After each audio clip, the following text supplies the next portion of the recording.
Hanggat may isa na naniniwala sa'yo, magpatuloy ka. Oo, madaling sabihin, no? Pero mahirap yan gawin para sa iba. Sa iba, na pinili na lang talikuran yung mga pangarap nila. Mga gusto, kadalasan talento na hindi na nagawang maibahagi o maipakita.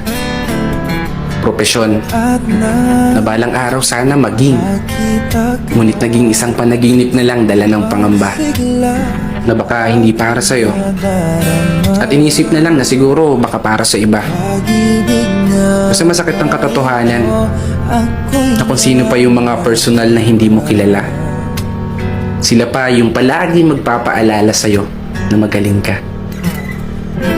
Mga taong papalakpakan ka, nakikinig, bumibilib, at magpapadama ng suporta na hindi mo inakalang ibibigay nila. Suporta na inasahan mo sanang manggagaling sa mga taong masasabi mong pamilya, kaibigan, mga kakilala na tinuturing mong mga gasolina,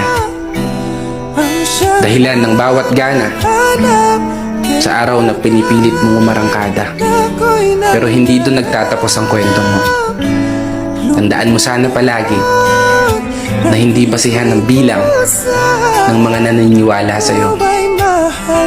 Ang importante sa lahat, maniwala ka sa sarili mo.